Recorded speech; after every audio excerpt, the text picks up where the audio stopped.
The rain hammered against the floor-to-ceiling windows of Daniel Whitmore's Seattle penthouse office as he stared at his 8-year-old daughter Loveth. She sat curled up in the oversized leather chair, her small fingers tracing invisible patterns on her tablet screen. 6 months.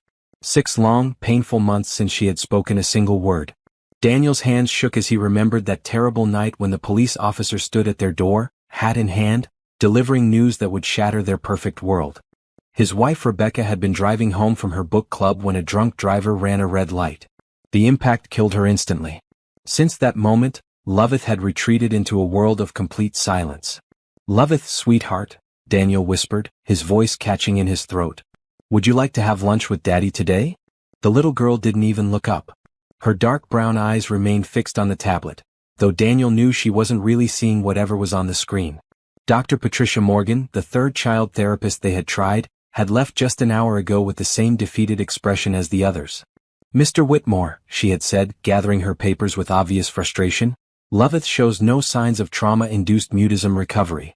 She can physically speak, but she's choosing not to. Without her cooperation, there's nothing more I can do." Daniel's billion-dollar tech company, Whitmore Industries, had given him the power to solve almost any problem with money, connections, or sheer determination. But his daughter's silence was a wall he couldn't break through, no matter how much he spent on specialists, treatments, or therapies. The intercom buzzed, startling him from his thoughts. "Mr. Whitmore," his assistant Jennifer's voice came through clearly, "you have the board meeting in 10 minutes. "Cancel it," Daniel said without hesitation. "Cancel everything for the rest of the week." "Sir, the quarterly reports." "I said cancel everything, Jennifer." Daniel's voice was firm but not angry. "My daughter needs me more than any meeting or report." He walked over to where Loveth sat and knelt beside her chair. Her small frame seemed even tinier in the massive piece of furniture. She was wearing a yellow dress that Rebecca had bought her last Christmas, now too small, but she refused to wear anything else. "Loveth, look at Daddy." Daniel gently touched her chin, trying to turn her face toward him. For just a moment, their eyes met, and he saw something that made his heart break all over again. It wasn't just sadness in those beautiful brown eyes that mirrored his own. It was emptiness, like she had given up on the world entirely. "I know you miss Mommy," Daniel whispered, fighting back tears. "I miss her too, baby girl. So much that sometimes I don't know how to breathe. But we still have each other, and Mommy wouldn't want us to stop living." Loveth blinked once, slowly, then returned her gaze to the tablet. Daniel felt like he was drowning in his own helplessness. Every night, he lay awake wondering if he was failing her, if there was something else he should be doing, someone else he should be calling. The penthouse felt like a museum of their former happiness. Family photos lined the walls, showing a time when Loveth's laugh could fill an entire room. Her and Rebecca baking cookies in the kitchen. Family vacations to Disneyland where Loveth wore mouse ears and grinned so wide her cheeks hurt. Birthday parties where she chatted endlessly with her friends, her voice bright and musical. Now the silence was deafening. Daniel's phone rang, the sound harsh in the quiet room. The caller ID showed his mother's number. He let it go to voicemail, knowing she would only ask the same questions he asked himself every day. "How is Loveth? Is she speaking yet? Have you found a better doctor?" The rain continued its steady drumming against the windows, and Daniel made a decision that would change everything. He couldn't keep hiding in this tower of grief and guilt. Loveth needed to be around people, even if she wouldn't talk to them. She needed to remember that there was a world outside these walls, a world that could still hold small moments of joy. "Loveth," he said, standing up and brushing imaginary dust from his expensive suit, "we're going out." The little girl's fingers paused on the tablet screen for just a second, the first sign of acknowledgement she had shown all day. "There's a little cafe I noticed on Pine Street," Daniel continued, trying to keep his voice light and cheerful. "They have the biggest chocolate chip cookies I've ever seen. Bigger than your head, I bet." Loveth slowly closed the tablet and slipped off the chair. She moved like a small ghost, silent and careful, as if making too much noise might shatter something precious. Daniel helped her into her small coat, his heart aching as he remembered how she used to chatter constantly while getting dressed. She would tell him about her dreams, ask a million questions about everything from why the sky was blue to what clouds tasted like. Now she simply stood still and let him zip up her jacket without a single word. As they stepped into the elevator, Daniel caught their reflection in the polished steel doors. They looked like strangers who happened to share the same dark hair and brown eyes. A successful businessman and a lost little girl, bound together by grief but separated by an invisible wall that seemed impossible to break. The elevator descended silently, carrying them toward an afternoon that would prove to be the beginning of their salvation. Daniel didn't know it yet, but in less than an hour, they would meet someone who understood silence in ways no therapist ever could. Someone whose hands could speak louder than any voice. The lobby of Whitmore Towers was bustling with the usual afternoon activity. Employees nodded respectfully as Daniel passed, but their eyes always lingered on Loveth with a mixture of curiosity and pity that made Daniel's jaw clench. His daughter had become something of a legend in the building. The CEO's little girl who stopped talking. As they walked toward the parking garage, Daniel felt a flutter of something he hadn't experienced in months. It might have been hope or it might have been desperation. Either way, it was better than the numbness that had consumed him since Rebecca's death. "Ready for an adventure, princess?" Daniel asked as he buckled Loveth into her car seat. She didn't answer, but for the first time in weeks she didn't turn away from him either. The Sweet Dreams Bakery sat between a used bookstore and a dry cleaner on Pine Street, its cheerful yellow awning a bright spot against the gray Seattle afternoon. Daniel had driven past it dozens of times but never really noticed it until today. Something about its warm, welcoming appearance made him pull over and park his black Tesla in front. "This looks nice, doesn't it, Loveth?" Daniel said, unbuckling her from the car seat. She surveyed the small cafe with those serious brown eyes but gave no response. A small bell chimed as they entered, and Daniel was immediately struck by the cozy atmosphere. The walls were painted a soft cream color and decorated with local artwork. Round wooden tables were scattered throughout the space, each one topped with a small vase containing a single sunflower. The air smelled like vanilla, cinnamon, and fresh bread. Behind the glass display case, rows of pastries, cookies, and cakes created a rainbow of tempting colors. Daniel counted at least 6 different types of muffins, each one looking more delicious than the last. This was exactly the kind of place Rebecca would have loved, he thought with a pang of sadness. "Welcome to Sweet Dreams," said a young woman approaching from behind the counter. "I'm Sofia Rodriguez and this is my bakery." Daniel looked up to see a beautiful African-American woman in her mid-20s wearing a flour-dusted apron over dark jeans and a white t-shirt. Her hair was pulled back in a neat bun, and she had the kind of genuine smile that seemed to light up her entire face. "Hello," Daniel replied. "I'm Daniel Whitmore and this is my daughter Loveth." Sophia looked down at Loveth with kind eyes and waved. "Hi there, Loveth. Aren't you pretty in that yellow dress?" Loveth moved closer to Daniel's leg and wrapped her small arms around it, hiding her face. "She's a little shy," Daniel explained, feeling heat rise in his cheeks. It was easier than explaining the truth to a stranger. "That's perfectly okay," Sophia said warmly. "Sometimes the world can feel pretty big and scary. Would you like to find a table while I get you some menus?"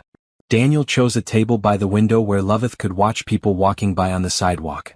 She climbed into her chair and immediately began tracing patterns on the wooden surface, the same invisible designs she made everywhere they went. Sophia returned with 2 menus and a small coloring book with crayons. "I thought Loveth might like this while you decide what to order." "That's very thoughtful, thank you," Daniel said, genuinely touched by the gesture. As Sophia walked back to the counter, Daniel noticed something different about the way she moved. She kept glancing around the cafe, and her eyes seemed to be watching people's mouths when they talked rather than their eyes. When a customer at another table called out to her, Sophia didn't respond until the person waved to get her attention. Daniel opened his menu and began reading the options aloud to Loveth, hoping to spark some interest. "They have grilled cheese sandwiches, tomato soup, chocolate chip cookies, apple pie." He paused, watching her face for any reaction. "Nothing." "The chocolate chip cookies are my specialty," Sophia said, appearing beside their table with a notepad. "I make them with brown butter and sea salt. They're pretty popular with kids." "That sounds wonderful," Daniel said. "We'll take 2 cookies and..." He looked at the drink menu. "Hot chocolate for Loveth and coffee for me." "Excellent choices," Sophia said, writing on her notepad. She looked at Loveth again and smiled. "I'll make sure to give you the biggest cookie I have." As Sophia walked away, Daniel watched his daughter carefully. Loveth had stopped tracing patterns and was now watching Sophia work behind the counter. There was something in her expression that Daniel hadn't seen in months. Curiosity. The cafe filled with the afternoon rush as office workers stopped by for their daily caffeine fix. Daniel noticed that Sophia moved efficiently between taking orders, making drinks, and pulling pastries from the display case. But he also noticed that she sometimes missed customers who called out to her from across the room. When Sophia brought their order to the table, Daniel decided to satisfy his curiosity. "Excuse me, Sophia, but are you?" He paused, not sure how to ask politely. Deaf. Sophia finished for him, setting down the hot chocolate and coffee. Yes, I am. I lost my hearing when I was 5 years old from meningitis. Oh, I'm sorry, Daniel said, feeling awkward. I didn't mean to. Please don't apologize, Sophia said with a laugh. It's just part of who I am.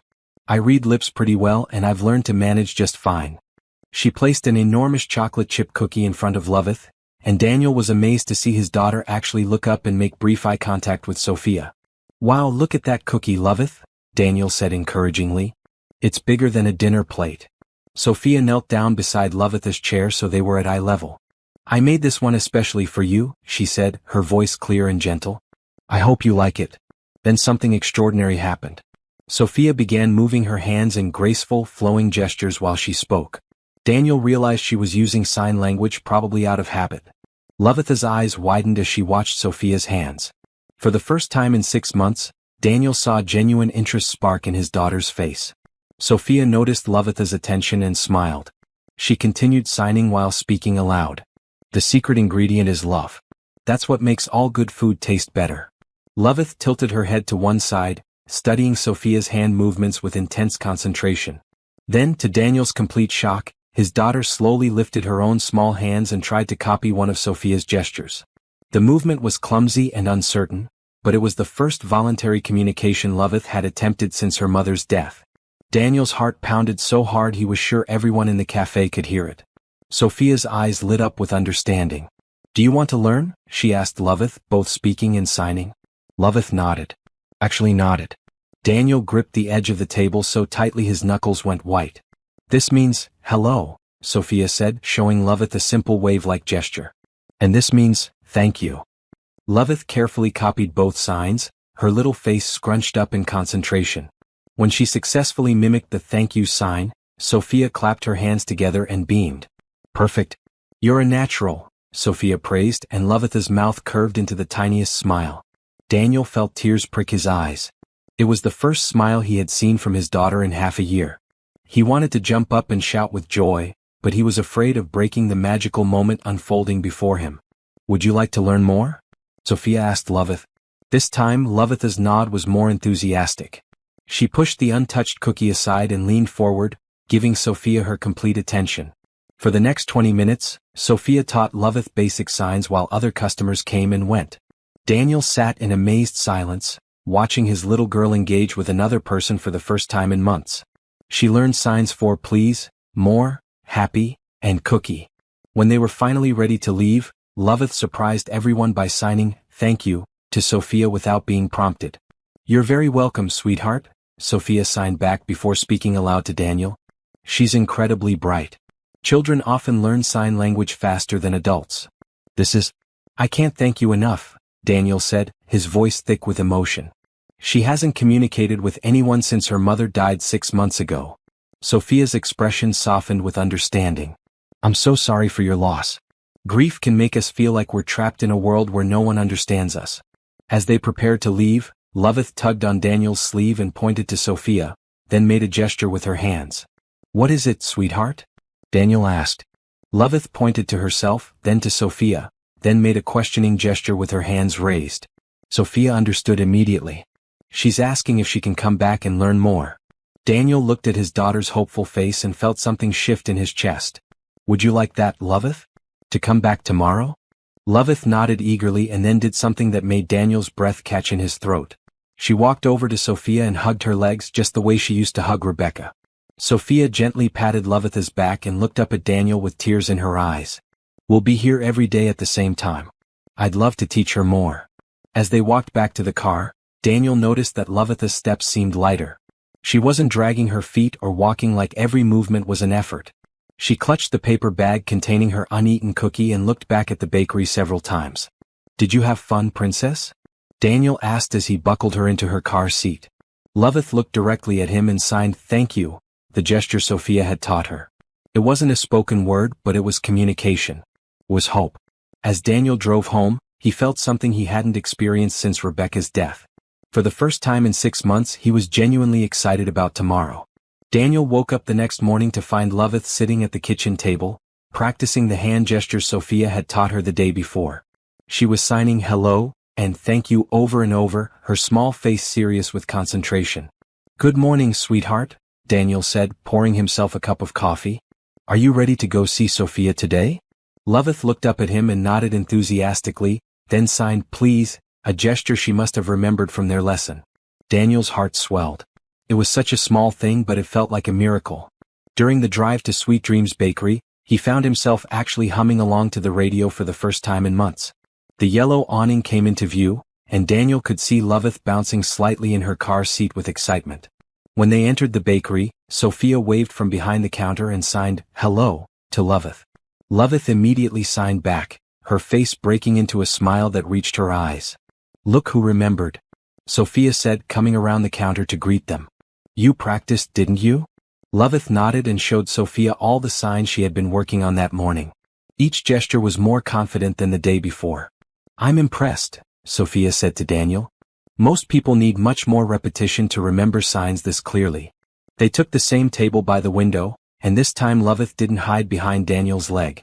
She sat up straight in her chair, watching Sophia's every move with bright, attentive eyes. "Today I thought we could learn some signs that might be useful for you," Sophia said, settling into the chair across from Loveth. "How about we start with family signs?" Sophia showed Loveth the signs for mother, father, family, and love. When she demonstrated the sign for mother, Loveth's expression grew serious and she carefully copied the gesture. "This is how we sign, I love you," Sophia said, showing the combination of pointing to herself, crossing her arms over her heart, and pointing to Loveth. Loveth practiced the sequence several times, then looked at Daniel and signed the entire phrase. "I love you." Daniel felt his throat close up with emotion. "I love you too, princess," he managed to say, then looked at Sophia questioningly. "Like this," Sophia said, demonstrating the response. Daniel copied the signs, feeling clumsy compared to Sophia's fluid movements, but Loveth clapped her hands together when he completed the phrase. "This is amazing," Daniel said to Sophia. "I've never seen her so engaged with anything." "Sign language can be incredibly freeing," Sophia explained. "Especially for children who feel like they can't express themselves in traditional ways. There's something beautiful about communicating with your whole body, not just your voice." Over the next hour, Sophia taught them signs for emotions, foods, and everyday activities. Loveth was like a sponge, absorbing everything and asking for more through gestures and expressions. "Daddy," Loveth said suddenly, her voice barely above a whisper. Both Daniel and Sophia froze. It was the first word Loveth had spoken aloud in 6 months. "Yes, sweetheart," Daniel said carefully, not wanting to make too big a deal of it and risk scaring her back into silence. "I want to learn more," Loveth said quietly, her voice rusty from disuse. Daniel's eyes filled with tears and he looked at Sophia, who was beaming. "We can learn as much as you want," Sophia said gently. "Would you like to come back every day?" "Yes, please," Loveth said, then signed please as well. "I think we can arrange that," Daniel said, his voice thick with gratitude. As they continued their lesson, Daniel found himself watching Sophia more closely. She moved with a natural grace, her hands flowing through signs like she was conducting music only she could hear. When she laughed at something Loveth did, her whole face lit up with genuine joy. "Can I ask you something personal?" Daniel said during a quiet moment while Loveth was practicing. "Of course," Sophia replied. "How did you learn to be so patient? So good with children?" Sophia smiled. "I have 3 younger brothers. When I lost my hearing, my whole family learned sign language so I wouldn't feel left out. My parents made sure I never felt like my deafness was something to be ashamed of or something that made me less than anyone else." "That's wonderful," Daniel said. "Not all families would be so supportive." "I was lucky," Sophia agreed. "But I also learned that communication isn't just about words. Sometimes the most important conversations happen without any sound at all." She looked at Loveth, who was concentrating intensely on a new sign. "Your daughter understands that instinctively. She's been communicating with you all along, just not in ways most people recognize." Daniel thought about all the small gestures Loveth had been making over the past months, the way she'd take his hand when she needed comfort, how she'd bring him her favorite book even though she wouldn't ask him to read it aloud, the way she'd curl up next to him on the couch when he was particularly sad. "You're right," Daniel said. "I just didn't know how to listen." "Now you're learning," Sophia said warmly. When it was time to leave, Loveth ran to Sophia and hugged her again. This time she looked up at Sophia's face and signed thank you, and I love you. Sophia signed back, I love you too, little one. As they walked to the car, Loveth chattered quietly to Daniel, telling him about her favorite signs and which ones she wanted to learn next. Her voice was soft and a little uncertain, like she was testing whether it was safe to use it again, but it was the most beautiful sound Daniel had ever heard. Sophia is nice, Loveth said as Daniel buckled her into her car seat. Yes, she is, Daniel agreed. Very nice. Can we come back tomorrow? Every day if you want to. Loveth smiled and practiced signing, hello, all the way home. That evening, Daniel called his mother for the first time in weeks. Daniel, she exclaimed when she heard his voice. How are you? How is Loveth? Mom, Daniel said, unable to keep the excitement out of his voice, she's talking again. The silence on the other end of the line stretched for several seconds before his mother whispered, What did you say? She's talking. And she's learning sign language. There's this incredible woman at a bakery who's been teaching her, and today Loveth spoke for the first time in 6 months. His mother began crying on the other end of the phone. Oh, Daniel. Oh, thank God. I've been so worried about both of you. We're going to be okay, Mom, Daniel said, and for the first time since Rebecca's death, he actually believed it. After hanging up, Daniel found Loveth in her room, practicing signs in front of her mirror. She was signing I love you over and over, probably thinking about her mother. Loveth, Daniel said softly, sitting on the edge of her bed. She turned to look at him, and he was struck by how much clearer her eyes looked. The fog of grief was still there, but it was lighter somehow. I know you miss Mommy, Daniel said. I miss her too. But I think she would be so proud of you for being brave enough to talk again. Loveth climbed onto the bed next to him and leaned against his side. Do you think Mommy knows sign language in heaven? Daniel's heart ached with love for this incredible little girl. I think Mommy knows everything in heaven. And I think she's very happy that you're learning something new. Loveth was quiet for a moment, then she looked up at Daniel. Daddy? Yes, Princess? I like Sophia. She understands me. I like her too, Daniel said, realizing as he spoke that it was true in more ways than one. As he tucked Loveth into bed that night, she signed good night and I love you before closing her eyes. Daniel stood in her doorway for a long time, watching her sleep peacefully for the first time in months. Tomorrow they would go back to the Sweet Dreams Bakery. Tomorrow Loveth would learn more signs and speak a few more words. Tomorrow, Daniel would get to see Sophia's beautiful smile and graceful hands teaching his daughter that communication could be a form of art. For the first time since his world had fallen apart, Daniel was genuinely looking forward to tomorrow. 2 weeks into their daily visits to Sweet Dreams Bakery, Daniel found himself arriving earlier each day, not just because Loveth was eager to see Sophia, but because he was too. He told himself it was simply gratitude for what Sophia was doing for his daughter, but deep down, he knew it was more than that. Loveth was now speaking in short sentences, mixing spoken words with sign language in a way that seemed perfectly natural to her. She had learned over 50 signs and was teaching them to Daniel every evening after dinner. Good morning, Sophia.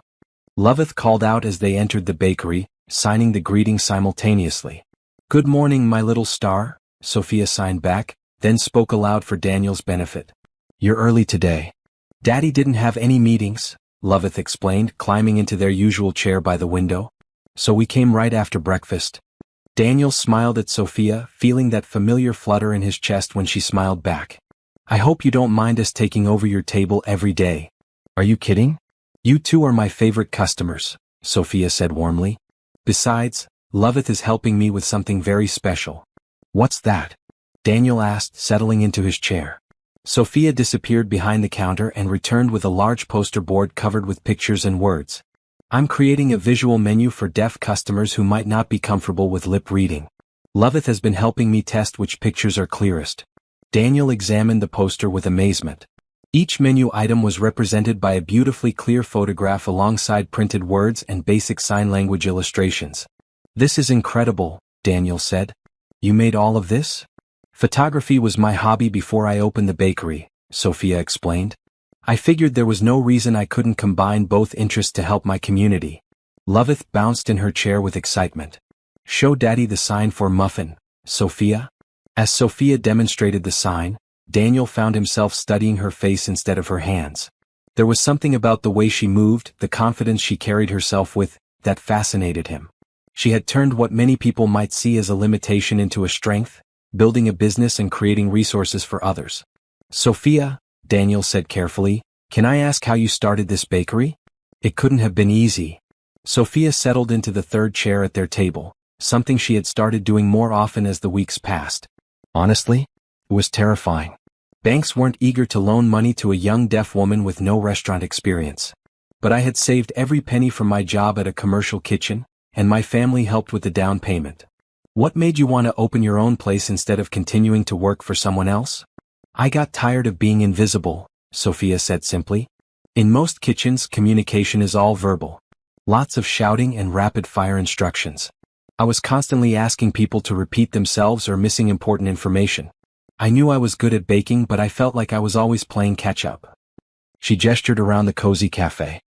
Here, I can create an environment that works for me, and hopefully for other people who sometimes feel like they don't quite fit in elsewhere. Daniel was struck by her matter-of-fact tone. There was no self-pity or bitterness, just a quiet determination that he found incredibly attractive. You've built something amazing here, Daniel said sincerely. Thank you, Sophia replied, then turned to Loveth. Ready for today's lesson, little star? Yes. I want to learn food signs today, Loveth announced. Sophia began teaching Loveth signs for various foods, starting with fruits and vegetables. Daniel watched his daughter's face light up with each new sign, marveling at how much she had changed in just 2 weeks. Daddy, try this one, Loveth said, demonstrating the sign for apple. Daniel copied the motion, and Sophia gently corrected his hand position. The brief contact sent a warm sensation up his arm. Like this, Sophia said, her fingers guiding his into the proper shape. The sign comes from the idea of biting into an apple right here. She touched her cheek lightly. I see, Daniel said, very aware of how close Sophia was sitting to him. That makes sense. Their eyes met for a moment, and Daniel felt that flutter again, stronger this time. Sophia seemed to feel it too because she blushed slightly and moved back to her original position. Can we learn chocolate cake? Loveth asked, oblivious to the moment that had passed between the adults. Of course, Sophia said, her voice a little breathier than usual. This is one of my favorite signs because it's so fun to do. As the morning progressed, Daniel found himself studying Sophia more intently. He noticed how she unconsciously bit her lower lip when concentrating. How she always made sure to face whoever was speaking so she could read their lips. How she had a different laugh for different situations, a quick giggle when Loveth did something cute, a fuller, richer laugh when something genuinely amused her. When Sophia got up to help another customer, Loveth tugged on Daniel's sleeve. What is it, sweetheart? Daniel asked. Do you like Sophia? Loveth asked in a stage whisper that Sophia could probably see from across the room. Daniel felt his face grow warm. She's very nice, yes. No, Daddy, Loveth said with the exasperated patience only children could muster. Do you like her like you liked Mommy? Daniel's breath caught in his throat. It was the first time Loveth had mentioned her mother without prompting since Rebecca's death, and she was asking a question Daniel hadn't even admitted to himself he was contemplating. Sweetheart, that's complicated, Daniel began. It's okay, Daddy, Loveth said, patting his hand with her small one. Mommy would want you to be happy. And Sophia makes you smile the way you used to. Daniel stared at his 8-year-old daughter in amazement. When had she become so wise? Sophia returned to their table with a plate of fresh cookies. These just came out of the oven, she said, setting them down. Be careful, they're still hot. Sophia, Loveth said seriously, do you like my daddy? Daniel wanted to sink through the floor, but Sophia didn't seem embarrassed by the question. Instead, she considered it thoughtfully. Your daddy is a very good man, Sophia said, both signing and speaking. He loves you very much and he's working hard to learn sign language so he can communicate with you better. Those are all things I admire in a person. It wasn't exactly a direct answer, but Daniel caught the warmth in Sophia's eyes when she looked at him. And Sophia, Loveth continued with the persistence only children possessed, my daddy is very nice too. He reads me stories and makes funny voices and he's learning sign language just for me. Loveth, Daniel said gently, maybe Sophia doesn't want to talk about. It's okay, Sophia interrupted, smiling. She's just being honest. I appreciate honesty. Sophia looked directly at Daniel and he felt like she was seeing straight into his soul. Your daddy is indeed very nice, Loveth. And very handsome too.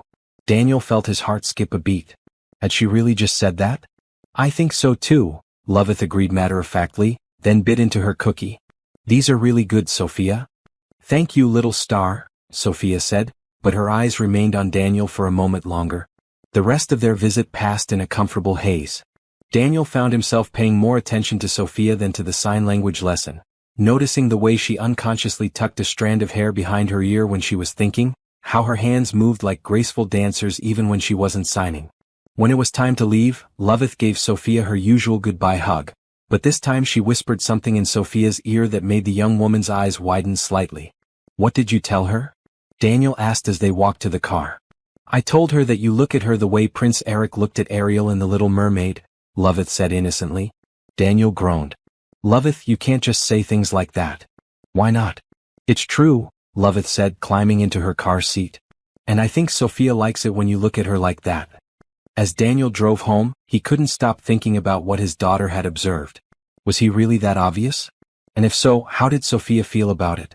That evening, after Loveth was in bed, Daniel found himself walking around his penthouse apartment, feeling restless.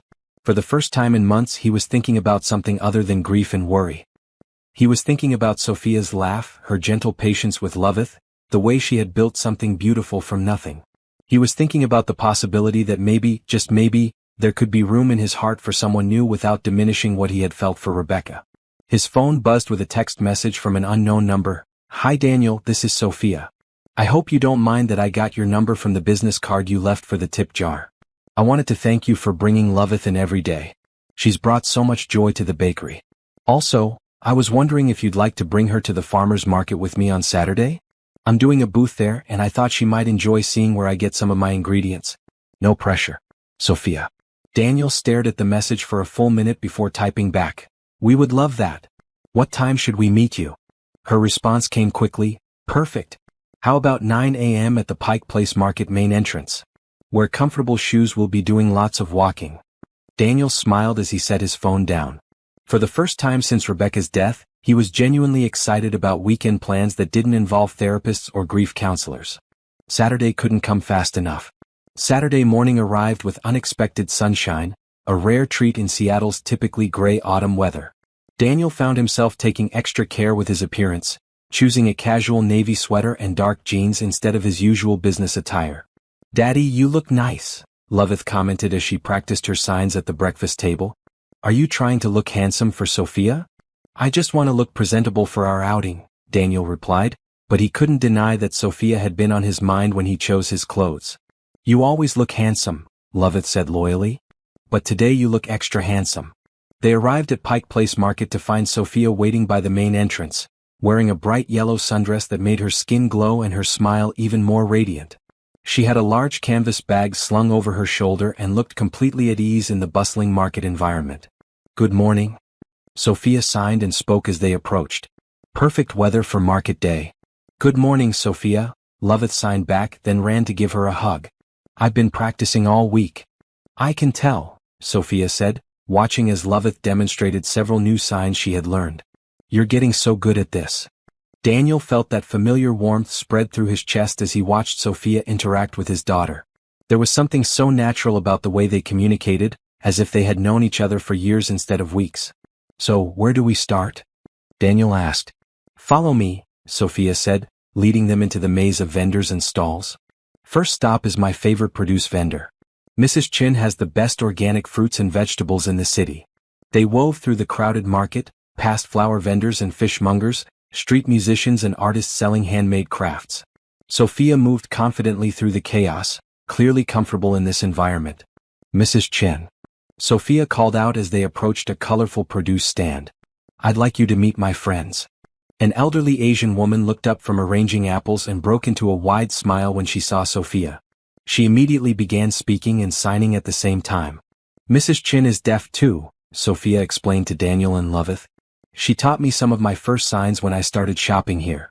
Daniel watched in fascination as Sophia and Mrs. Chen had an animated conversation entirely in sign language.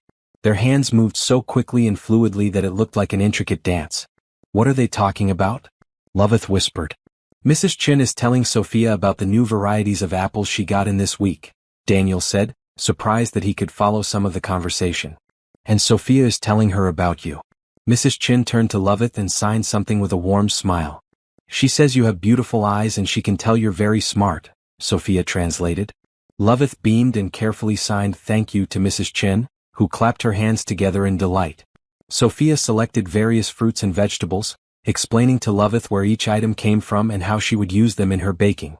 Daniel found himself more interested in watching Sophia than in learning about organic farming techniques. The key to good baking, Sophia said as they moved to the next vendor, is starting with the best possible ingredients. You can't make something beautiful from things that aren't beautiful themselves. Is that your philosophy for everything? Daniel asked. Sophia glanced at him with a slight smile. Pretty much. I believe in surrounding myself with beautiful things and beautiful people. Their eyes met for a moment, and Daniel felt that increasingly familiar flutter in his chest. Their next stop was a spice vendor where Sophia taught Loveth about different flavors and how they work together in baking. Loveth was fascinated by the dozens of small containers filled with colorful powders and dried herbs. Can I smell this one? Loveth asked, pointing to a container of cinnamon. Of course, the vendor said, opening the container. This is Ceylon cinnamon, the good stuff. Loveth inhaled deeply and made a face of pure bliss.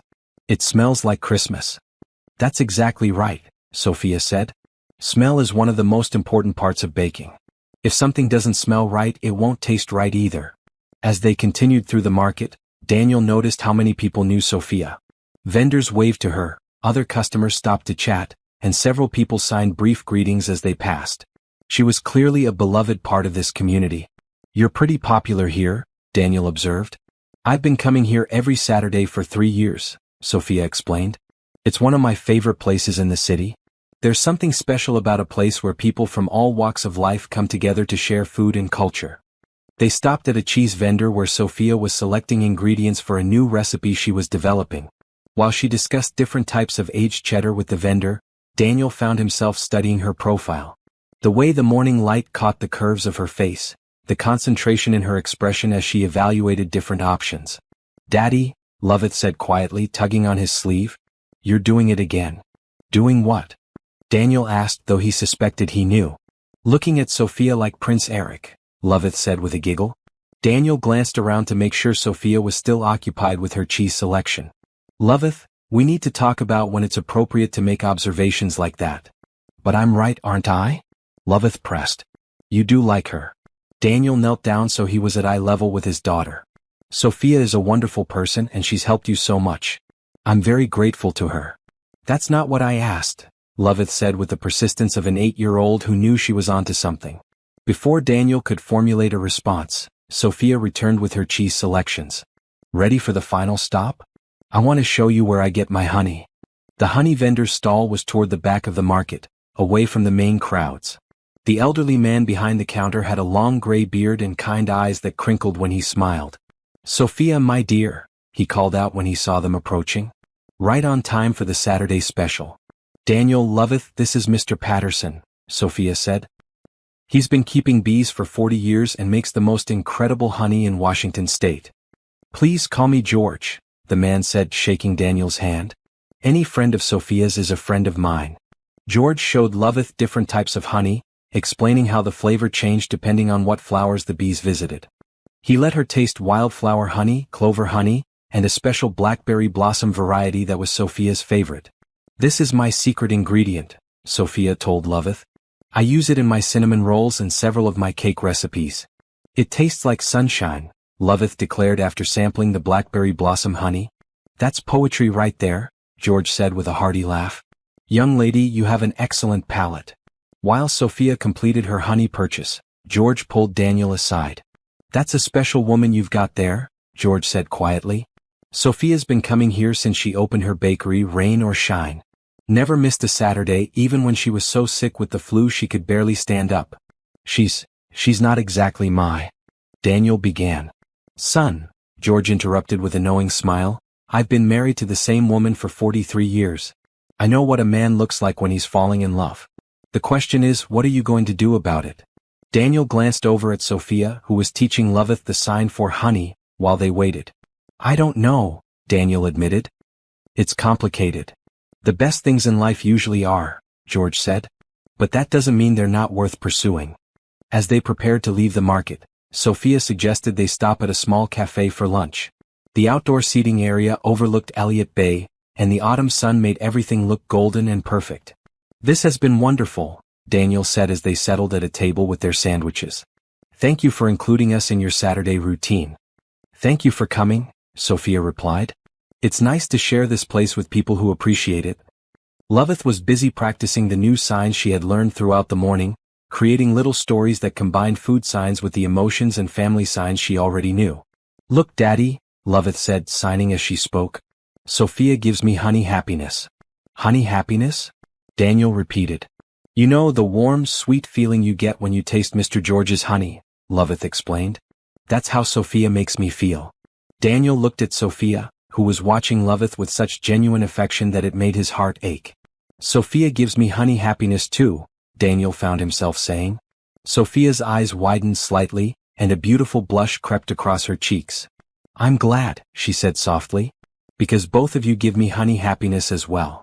As they sat there in the sunshine, sharing lunch and watching boats sail across the bay, Daniel realized that something fundamental had shifted. For the first time since Rebecca's death, he could imagine a future that included more than just grief and getting by. He could imagine a future that included Sophia. The following Monday, Daniel found himself arriving at Sweet Dreams Bakery earlier than usual. Loveth was still asleep in the car seat, exhausted from a playdate with her cousin the day before, so Daniel carried her inside and settled her in their usual chair. You're here early, Sophia said, looking up from behind the counter where she was arranging fresh pastries. Everything okay? Loveth wore herself out yesterday, Daniel explained, adjusting his sleeping daughter's position so she was more comfortable. But she made me promise we wouldn't miss our lesson. Sophia smiled softly. She's dedicated, I'll give her that. The bakery was quiet in the early morning hour before the regular rush. Only one other customer sat in the corner, reading a newspaper with his coffee. The atmosphere felt intimate and peaceful. Can I get you some coffee while we wait for Sleeping Beauty to wake up? Sophia asked. That would be great, thank you. Sophia prepared his usual order and brought it to the table, then surprised Daniel by sitting down across from him with her own cup of tea. Do you mind if I ask you something personal? Sophia said, her fingers wrapped around the warm mug. Of course, Daniel replied, curious about what she wanted to know. What was your wife like? The question caught Daniel off guard, but not in an unpleasant way. Most people avoided mentioning Rebecca entirely, as if pretending she never existed would somehow be less painful. Rebecca was. Daniel paused, searching for the right words. She was sunshine. She could walk into a room and immediately make everyone feel welcome and loved. She had this laugh that was completely infectious, and she saw the best in everyone she met. Sophia nodded, listening intently. She sounds wonderful. She was, Daniel said, surprised to find that talking about Rebecca didn't hurt as much as it used to. She was also stubborn as a mule and had absolutely no sense of direction. She once got lost in our own neighborhood because she was so busy talking to a neighbor about their garden that she forgot which way she was walking. Sophia laughed softly. That's a beautiful memory. It is, Daniel agreed. For a long time I couldn't think about her without feeling like I was drowning. But lately the memories feel different. Still sad but also, grateful I guess. Grateful that I got to love someone like that, even if it wasn't forever. What changed? Sophia asked gently. Daniel looked at his sleeping daughter, then back at Sophia. Honestly? You did. Watching you with Loveth, seeing how you've helped her find her voice again, it reminded me that healing doesn't mean forgetting. It means learning to carry love forward instead of letting grief hold you back. Sophia's eyes glistened with unshed tears. That's beautiful, Daniel. Can I ask you something now? Daniel said. Of course. Have you ever been in love? Sophia was quiet for a long moment, staring into her teacup. Once, she said finally. His name was Marcus. We dated for 2 years. Daniel felt an unexpected stab of jealousy at the mention of another man. What happened? He decided he wanted a normal relationship, Sophia said, her voice matter-of-fact, but Daniel could hear the old hurt underneath. He said dating me was too much work. Too many accommodations, too much explaining to other people, too much effort to communicate. He sounds like an idiot, Daniel said bluntly. Sophia looked up in surprise, then laughed. That's exactly what my brother said. Your brother was right. Daniel leaned forward slightly. Sophia, being with you isn't work. It's like discovering a new language that's more beautiful than any I've ever heard before. Sophia's breath caught and she stared at Daniel with wide eyes. Daniel? I know this might be too soon, Daniel continued, his heart pounding. I know we haven't known each other very long, and I know I come with a lot of complications. But I need you to know that spending time with you doesn't feel like work or accommodation or effort. It feels like coming alive again. Before Sophia could respond, Loveth stirred in her chair and opened her eyes. Good morning, sleepyhead, Sophia said, quickly wiping her eyes and smiling at the little girl. Hi, Sophia, Loveth said, stretching and yawning. Did I miss my lesson? Not at all, Sophia said. We were just waiting for you. As Sophia began Loveth's sign language lesson, Daniel could feel the weight of the conversation they just had hanging between them. He had put his feelings out there, and now he had to wait to see how Sophia would respond. The lesson proceeded normally, with Loveth learning signs related to weather and seasons. But Daniel noticed that Sophia kept glancing at him when she thought he wasn't looking, and there was something different in her expression. Something softer and more open than before. When their regular time was up and other customers were beginning to fill the cafe, Daniel and Loveth prepared to leave. Same time tomorrow? Sophia asked as she always did. Absolutely, Daniel replied. As they reached the door, Sophia called out, Daniel? He turned back to look at her. Thank you, she said, signing the words as well as speaking them. For everything you said this morning. Daniel smiled. Thank you for listening. That evening, after Loveth was in bed, Daniel found himself pacing his apartment again. He had opened his heart to Sophia, told her how he felt, and now he was second-guessing every word. His phone buzzed with a text message. I can't stop thinking about our conversation this morning. Would you like to have coffee together? Just the two of us? I have some things I'd like to say too. Sophia. Daniel stared at the message for about 30 seconds before typing back. I'd love that. When and where? Tomorrow evening after I close the bakery? We could walk around Green Lake if the weather's nice. Perfect. Should I pick you up at the bakery? That would be wonderful. See you at 6 p.m. Daniel set his phone down and realized he was grinning like a teenager with his first crush. For the first time in a year he was nervous about a date. Because that's what this was, wasn't it? A date. The thought should have made him feel guilty, but it didn't. Instead, it made him feel hopeful. The next day passed in a blur of anticipation. During their usual morning visit to the bakery, Sophia seemed more relaxed and natural than she had in days. She and Loveth worked on signs for different activities and hobbies, and Daniel found himself paying more attention to Sophia's expressions than to the lesson. Daddy, you're not practicing, Loveth scolded during a break in the lesson. Sorry, sweetheart, Daniel said, forcing himself to focus. Show me that last sign again? But even as he dutifully practiced the sign for reading, Daniel's mind was on the evening ahead and whatever Sophia wanted to tell him. At 5:30 that evening, Daniel dropped Loveth off at his mother's house for a sleepover with her cousin. Are you going on a date with Sophia? Loveth asked as they pulled into his mother's driveway. We're just going for a walk and having coffee, Daniel said, which was technically true. That's a date, Daddy, Loveth said with 8-year-old certainty. I hope she says yes to whatever you're going to ask her. I'm not going to ask her anything specific, Daniel protested. Aha, Loveth said skeptically. Just remember to tell her she's pretty. Girls like that. Daniel's mother came out to meet them, and after getting Loveth settled, she pulled Daniel aside. You look nervous, she observed. I'm fine, Mom. You're going to see Sophia, aren't you? Daniel sighed. Does everyone know my business?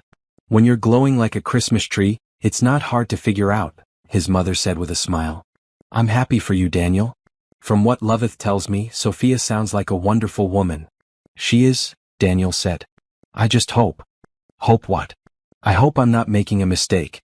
I hope it's not too soon. I hope I'm not betraying Rebecca's memory.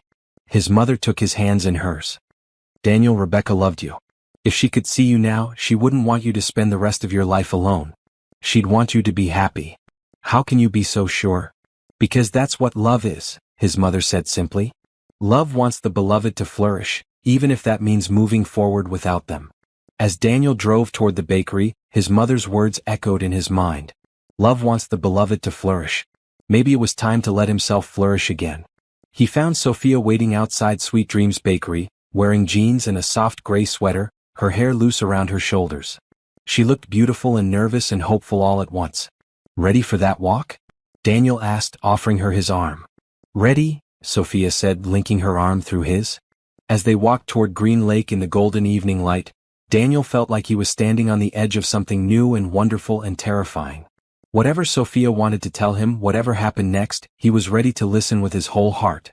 Green Lake was peaceful in the early evening, with joggers and dog walkers sharing the path that circled the water. Daniel and Sophia found a quiet bench overlooking the lake, and for a few minutes, they sat in comfortable silence, watching ducks glide across the calm surface.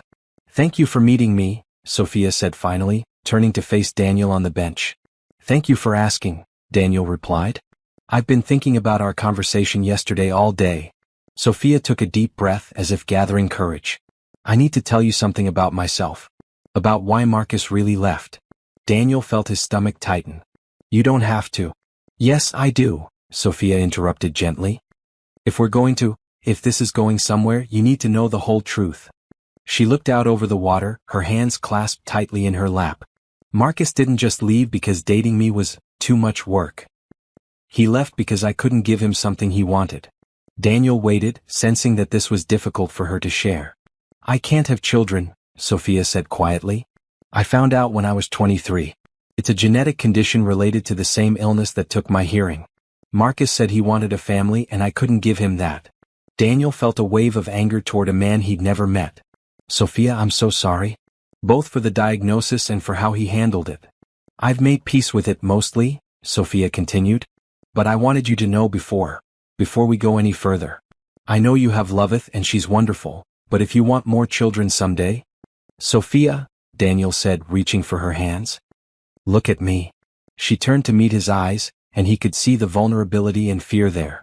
"First of all," Daniel said firmly, "what Marcus did was cruel and selfish.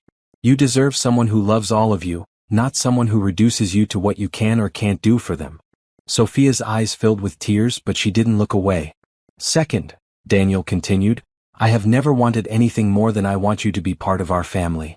Loveth adores you, and you've given her something I couldn't. You've helped her find her voice again.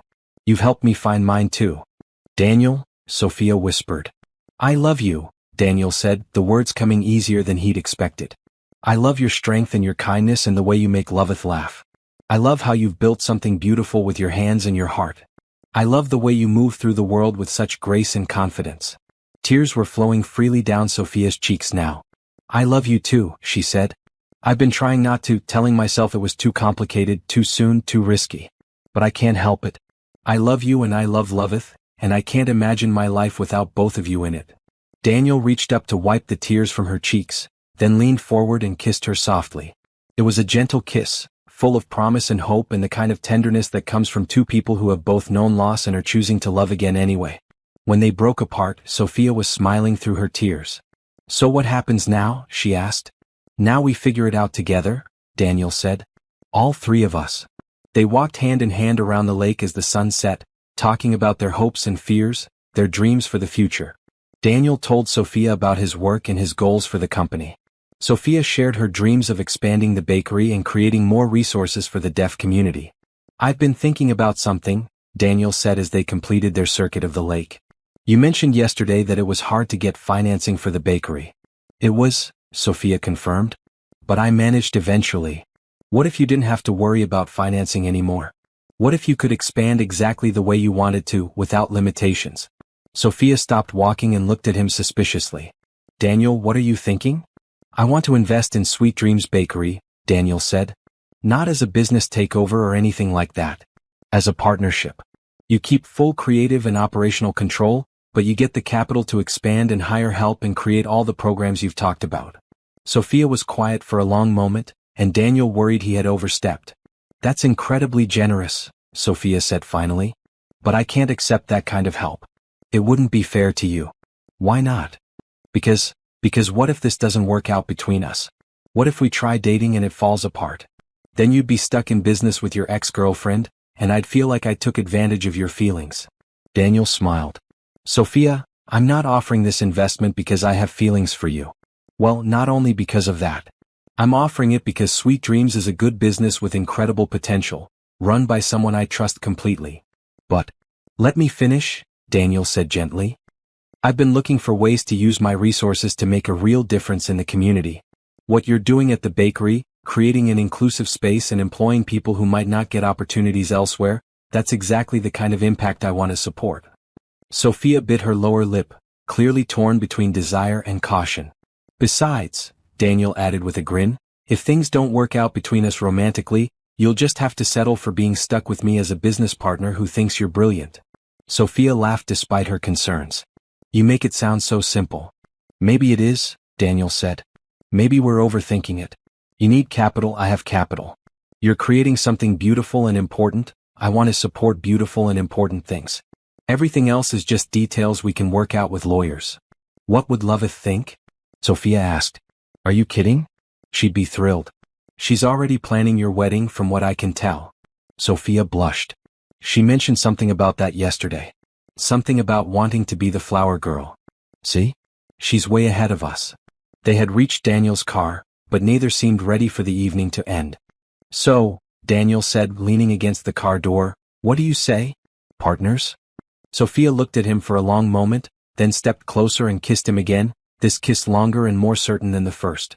Partners, she agreed when they broke apart. In business and in life. In business and in life, Daniel repeated, pulling her close. As they drove back toward the bakery, Sophia's hand in his, Daniel felt a sense of rightness he hadn't experienced in over a year. This wasn't about replacing what he'd had with Rebecca, it was about building something new and different and equally precious. There's one more thing, Sophia said as they pulled up in front of Sweet Dreams. What's that? I want to meet your mother, Sophia said. And I want to introduce you to my family. If we're doing this, I want to do it right. Daniel's heart swelled with love for this incredible woman who approached everything in her life with such thoughtfulness and integrity. I'd love to meet your family, Daniel said. And my mother is going to adore you. How can you be so sure? Because, Daniel said, bringing her hand to his lips and kissing her knuckles gently, you've given me back my smile. Any mother would love the woman who made her son happy again. As Sophia walked toward the bakery entrance, she turned back to wave goodnight. Daniel sat in his car for a few extra minutes, watching her unlock the door and disappear inside, hardly believing his good fortune. Tomorrow they would tell Loveth about their new relationship. Tomorrow they would start planning the expansion of Sweet Dreams Bakery. Tomorrow they would begin building their future together. But tonight, for the first time since Rebecca's death, Daniel went to sleep feeling like the luckiest man in the world. Daniel woke up early Saturday morning with butterflies in his stomach. Today was the day he and Sophia would officially tell Loveth about their relationship, and despite his daughter's obvious enthusiasm for Sophia, he was nervous about how she would react to the news that their friendship was becoming something more. He picked Loveth up from his mother's house, where she had spent the night with her cousin Emma. Did you have a good time with Sophia last night? Loveth asked as soon as she got in the car, her perceptive brown eyes studying his face. We had a very nice walk around Green Lake, Daniel said carefully. And? Loveth prompted. And what? Daddy, Loveth said with exaggerated patience, you're glowing like a light bulb. What happened? Daniel couldn't help but laugh. You're very observant, you know that? I get it from Mommy, Loveth said matter-of-factly. She always said she could read people's faces like books. So what happened? Well, Daniel said, pulling into the parking spot in front of Sweet Dreams Bakery, Sophia and I discovered that we have feelings for each other. Romantic feelings. Loveth was quiet for a moment, processing this information. Does that mean you're boyfriend and girlfriend now? It means we're going to try dating and see how it goes, Daniel explained. But I wanted to make sure you're okay with that first. Loveth unbuckled her seatbelt and turned to face him fully. Daddy, can I ask you something serious? Of course, sweetheart. Do you still love Mommy? The question caught Daniel off guard, but he could see that Loveth genuinely needed to know the answer. I will always love Mommy, Daniel said honestly. She was my first love and she gave me the most precious gift in the world. That love doesn't go away just because someone dies. But you love Sophia too? Yes, I do. In a different way but just as real. Loveth nodded thoughtfully. Mrs. Patterson at school told us that people's hearts can hold lots of love at the same time. She said love isn't like a pie where you run out of pieces. It's more like a song that can have many different beautiful parts. Daniel marveled at his daughter's wisdom. Mrs. Patterson sounds very smart. She is, Loveth agreed. And I think she's right. Because I love you and I loved Mommy and I love Grandma and Uncle Jake and Cousin Emma, and now I love Sophia too. My heart doesn't feel full up, it feels bigger. That's a beautiful way to think about it, Daniel said, fighting back tears. So yes, Loveth said decisively, I'm okay with you and Sophia being boyfriend and girlfriend. Actually, I'm more than okay. I'm happy. Really? Really?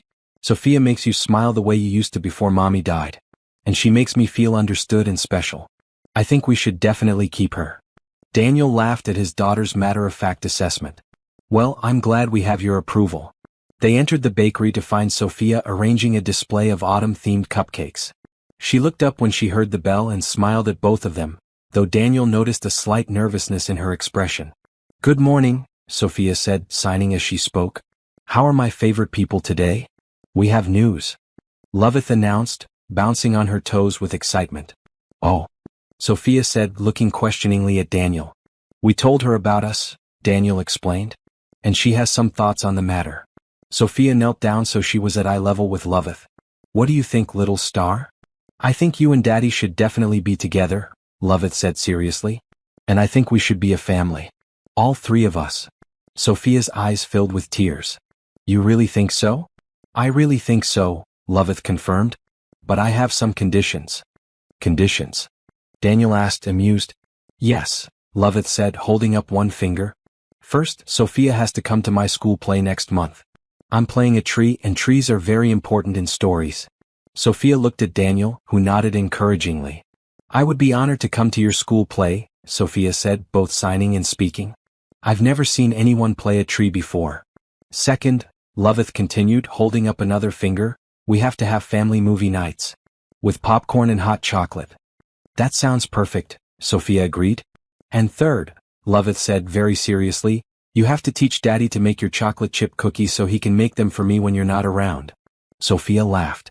Those are excellent conditions. I accept all of them. Loveth threw her arms around Sophia in a tight hug. Good. Now we can start being a real family. Over Sophia's shoulder, Daniel saw tears streaming down her face, but she was smiling wider than he'd ever seen. The rest of the morning passed in a happy blur. Sophia taught them both new signs related to family and emotions, and Daniel was amazed at how natural it felt to plan a future that included all three of them. Around noon, Sophia's phone buzzed with a text message. She glanced at it and her face lit up. My family is coming by this afternoon, she announced. My parents and my brothers. They want to meet the little girl I've been telling them about. They know about Loveth? Daniel asked. I talk about her all the time, Sophia admitted. And I may have mentioned you a few times too. What did you tell them about me? Daniel asked, curious. Sophia blushed. That you're kind and patient and you love your daughter more than anything in the world. And that you're learning sign language just to communicate better with her. She told them you're handsome too, Loveth added helpfully. I heard her on the phone with her mom yesterday. Loveth? Sophia exclaimed, her blush deepening. It's true though, Loveth said pragmatically. Daniel laughed. Well, I'm looking forward to meeting them. Will they mind that we're here? Are you kidding? They've been dying to meet you both, Sophia said. Fair warning though, my family is loud and opinionated and they're going to ask you a million questions. Sounds like my kind of people, Daniel said. An hour later, the bakery door opened and a group of people poured in, talking and laughing and signing all at once. Daniel immediately saw the family resemblance. Sophia's warm smile was reflected in all of their faces. There's my beautiful daughter, called out a woman who was clearly Sophia's mother. She was petite like Sophia but moved with the same confident grace. A tall man with graying temples and kind eyes followed her, and behind them came three younger men who all shared Sophia's expressive dark eyes. Everyone, Sophia said, both signing and speaking so everyone could follow, I'd like you to meet Daniel and Loveth. Sophia's mother immediately approached Loveth and knelt down to her level. Hello, sweetheart. I'm Maria, Sophia's mama. She's told me so much about you. Hi, Mrs. Rodriguez, Loveth said politely, then carefully signed hello as well. Maria's face broke into a huge smile, and she responded in sign language before speaking aloud. Look at that. Sophia told me you were learning to sign, but I had no idea you were already so good at it. Sophia is the best teacher in the world, Loveth declared. She really is, agreed a young man who looked like a male version of Sophia. I'm Miguel, Sophia's oldest brother. One by one, the family members introduced themselves. There was Miguel, who was studying to be a teacher. Carlos, who worked as a mechanic and made Loveth laugh with his silly jokes. And Tony, the youngest, who was in college studying computer programming. Sophia's father, Roberto, shook Daniel's hand with a firm grip and studied him with measuring eyes. So you're the man who's been making my daughter smile like a teenager, Roberto said. Papa? Sophia protested. It's a fair question, Roberto continued, though his tone was warm. My Sophia doesn't smile like that for just anyone. Your daughter is an extraordinary woman, Daniel said honestly. She's helped my daughter and me through the most difficult time in our lives. Roberto's expression softened. Sophia told us about your wife. I'm very sorry for your loss. Thank you, Daniel said. Losing Rebecca was devastating, but Sophia has helped us remember that healing doesn't mean forgetting. It means learning to love again. That sounds like something our Sophia would say, Maria said, wiping tears from her eyes. She's always had the biggest heart. The afternoon flew by as Sophia's family got to know Daniel and Loveth. Carlos taught Loveth card tricks while Tony showed Daniel some apps he'd developed for the deaf community. Miguel and Sophia's parents peppered Daniel with questions about his work and his intentions toward their daughter, but it was all done with such warmth and humor that Daniel never felt uncomfortable. I like your family, Loveth whispered to Sophia during a quiet moment. I like them too, Sophia whispered back. And I think they really like you and your daddy. As the family prepared to leave, Maria pulled Daniel aside. I want to thank you, she said quietly. For what? For seeing Sophia for who she really is, Maria explained. Too many people focus on what she can't do instead of celebrating all the amazing things she can do. You look at her like she's precious, and that means everything to a mother. She is precious, Daniel said simply. I feel incredibly lucky that she chose to let us into her life. Take care of her, Maria said, patting his arm. And let her take care of you too. She needs to feel needed. After the family left, the three of them sat at their usual table, exhausted but happy. Well, Sophia said, that went better than I expected. Your family is wonderful, Daniel said. I can see where you get your warmth and strength from. They really liked you both, Sophia said. Miguel texted me while Papa was talking to you. He said, and I quote, keep this one. He's good people. High praise from the protective big brother, Daniel observed. The highest, Sophia confirmed. As they prepared to leave for the day, Loveth surprised them both by taking each of their hands. I have something to say, she announced. They waited as she gathered her thoughts. Before Mommy died, we were a family of 3, Loveth said slowly. Then it was just me and Daddy and we were still a family, but it felt broken. Like we were missing a piece. She looked up at Sophia with serious eyes. But now we're 3 again and it doesn't feel broken anymore. It feels different from before, but it feels complete. Sophia knelt down and pulled Loveth into a tight hug. Thank you for letting me be part of your family, little star. Thank you for wanting to be part of it, Loveth replied. As Daniel watched his daughter and the woman he loved embrace, he felt a sense of peace settle over him. They were building something new and beautiful from the ashes of tragedy, and it was going to be extraordinary. 6 months had passed since that first afternoon at Sweet Dreams Bakery, and the expansion was finally ready for its grand opening. Daniel stood in the larger space, marveling at what Sophia had created with the investment he'd provided. The new cafe was twice the size of the original, with an open kitchen concept that allowed customers to watch the baking process. Sophia had installed visual alert systems for deaf employees and customers, created a children's corner where Loveth often did her homework, and established a small classroom space for sign language lessons. Nervous? Daniel asked Sophia as she made final adjustments to the grand opening banner. Terrified, Sophia admitted, but she was smiling. What if nobody comes? What if they don't like the changes? Are you kidding? You've had a line out the door every day this week just for the preview tastings, Daniel reminded her. Besides, half of Seattle is coming today. The mayor is cutting the ribbon, remember? It was true. The grand opening had generated significant media attention, partly because of Daniel's involvement, but mostly because of the innovative inclusive design Sophia had created. Loveth ran over to them, wearing a small apron that matched Sophia's. The reporters want to interview me, she announced excitedly. What are you going to tell them? Sophia asked, kneeling down to Loveth's level. That this is the most special place in the world because it's where families are made, Loveth said seriously. Daniel felt his heart clench with love for this wise little girl who had grown so much over the past months. She was now fully bilingual in English and ASL, confident and happy in a way he'd feared he might never see again. That's perfect, sweetheart, Daniel said. But remember what we talked about? No answering personal questions about you and Sophia, Loveth recited dutifully. Leave that to the grown-ups. Exactly. As the morning progressed, Daniel found himself watching Sophia work the room with natural grace. She moved seamlessly between English and ASL, making sure every customer felt welcome and included. Several deaf customers had already told him how meaningful it was to have a place where they didn't have to ask for accommodations, they were already built in. Around noon, during a brief lull in the crowds, Daniel caught Sophia's hand and pulled her aside. "I need to tell you something," he said. "Right now?" "We're in the middle of the grand opening," Sophia protested, but she was smiling. "It can't wait," Daniel said, his heart pounding. "Actually, it's been waiting 6 months and I can't wait any longer." Sophia's expression grew curious and slightly concerned. "Daniel, what's wrong?" "Nothing's wrong," Daniel said, reaching into his pocket. "Everything is perfect. That's the problem."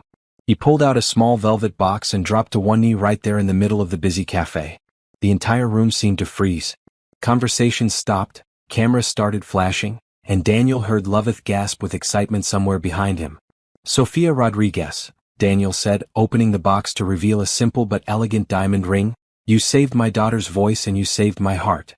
You've built something beautiful here, but what we've built together is even more beautiful." Sophia's hands flew to her mouth, tears streaming down her face. "I love you," Daniel continued, both speaking and signing the words he'd been practicing for weeks. "I love your strength and your kindness and the way you make everything around you better just by being yourself. I love how you love my daughter like she's your own, and I love the family we've created together."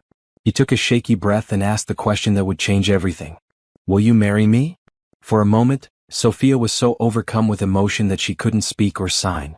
She just stared at Daniel through her tears, her whole body trembling. "Yes," she finally whispered, then said it louder. "Yes. Of course, yes." The cafe erupted in cheers and applause as Daniel slipped the ring onto Sophia's finger and stood to kiss her. Loveth came running over and threw her arms around both of them. "I knew it," Loveth exclaimed. "I've been ready to be a flower girl for months." "Well, it's a good thing," Sophia said, pulling Loveth into their embrace, "because I can't imagine getting married without my little star throwing petals." The rest of the grand opening passed in a blur of congratulations, interviews, and celebration. The story of the proposal spread through social media within hours, with videos and photos from dozens of different angles showing Daniel's nervous speech and Sophia's joyful acceptance. That evening, after the last customer had left and the cafe was cleaned up, the three of them sat at their original table by the window, sharing a quiet dinner. "So," Sophia said, admiring her ring in the soft light, "I guess we should start planning a wedding." "I have lots of ideas," Loveth announced. "First, it has to be in a garden because flowers are romantic. Second, there should be a cake that's bigger than me. And third, everyone has to learn at least one sign so they can say, 'Congratulations,' properly."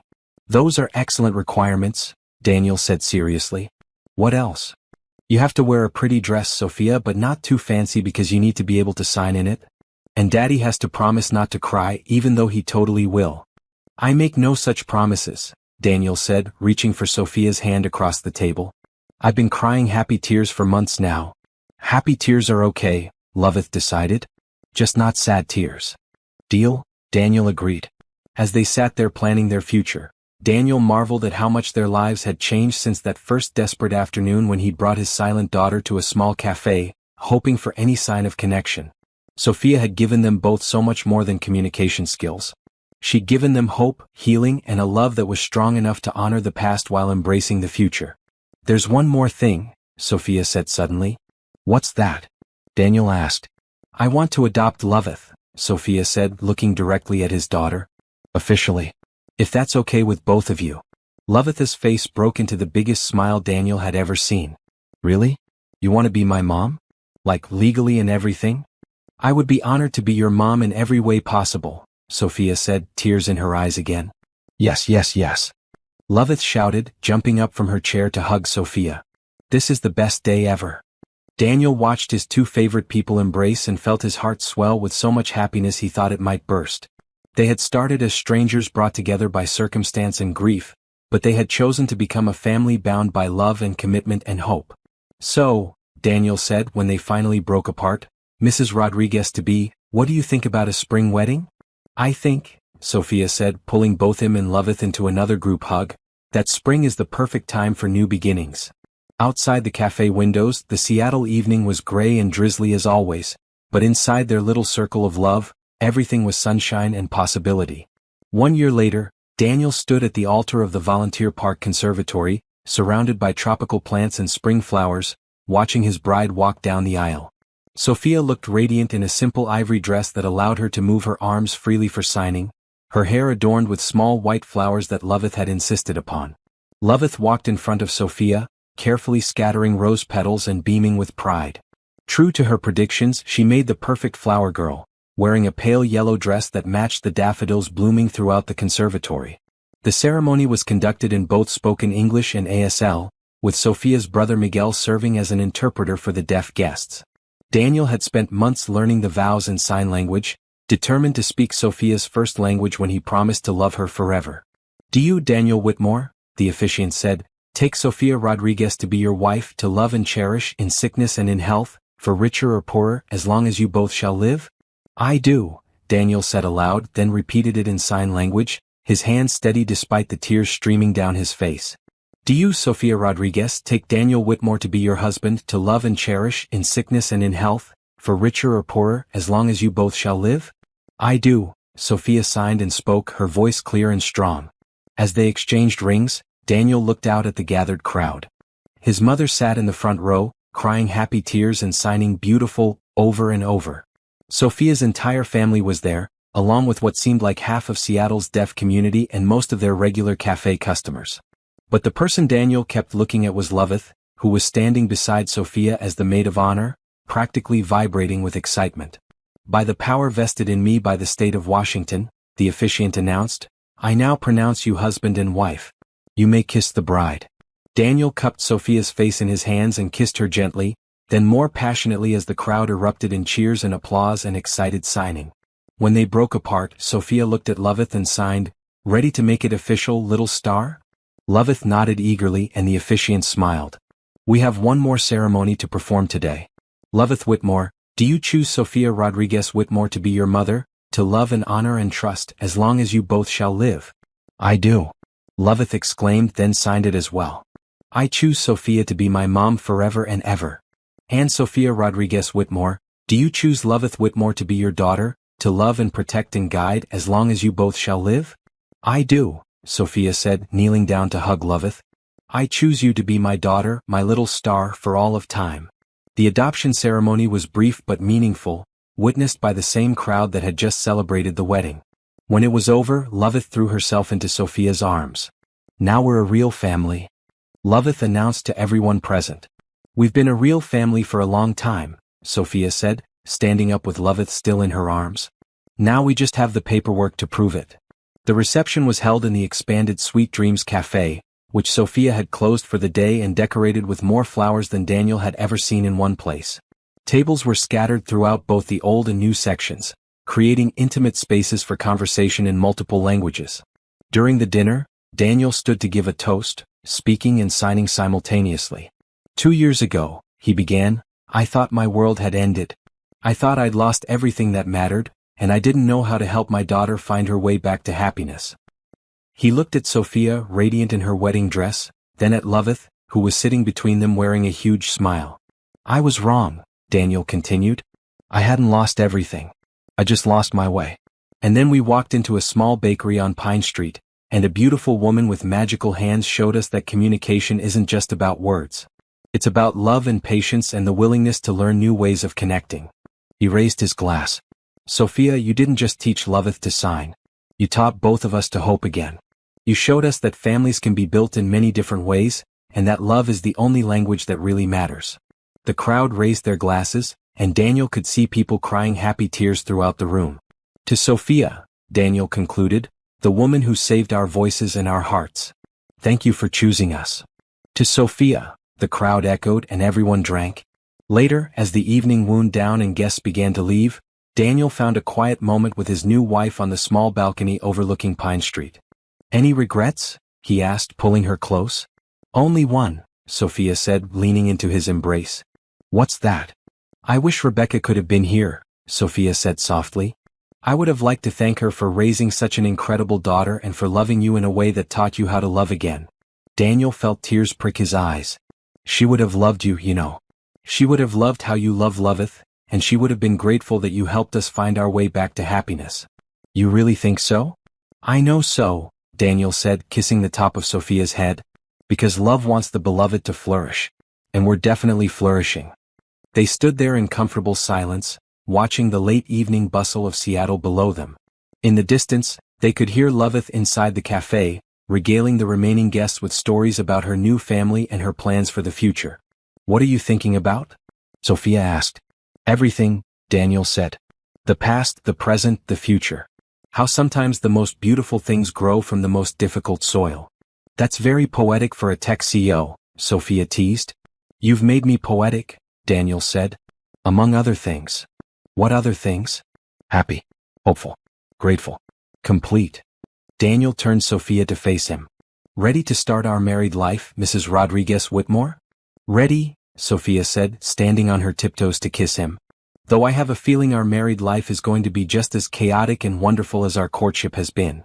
"I wouldn't have it any other way," Daniel said. As they prepared to leave for their honeymoon, a family trip to Spain where Loveth would meet Sophia's extended family and practice her Spanish, Daniel looked back at the cafe one more time. Sweet Dreams Bakery had become more than just a business. It was a symbol of possibility, a place where people came not just for excellent coffee and pastries, but for connection and community. Sophia had created exactly what she'd envisioned. A space where everyone was welcome, where communication happened in many forms, and where love was always the most important ingredient. "Ready to go home?"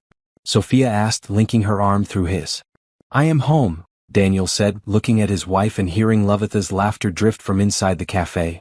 "Wherever you two are, that's home." As they walked toward their car, Daniel reflected on the journey that had brought them to this moment. It had started with a desperate father trying to reach his traumatized daughter, continued with a chance encounter with a woman who understood that silence could be its own form of communication, and culminated in a love story that had healed 3 broken hearts. Tomorrow they would start their new life as an officially married family. Loveth would continue growing up bilingual in English and ASL, confident and loved and secure. Sophia would keep expanding her cafe and her community programs, touching more lives with her warmth and inclusiveness. And Daniel would wake up every morning grateful for the second chance at love that he'd never expected to receive. But tonight, as they drove through the familiar streets of Seattle toward their house, their home, Daniel simply felt complete. They had taken 3 separate stories of loss and healing and woven them together into something stronger and more beautiful than any of them could have created alone. Love, it turned out, really was the only language that mattered. And they were all fluent in it now.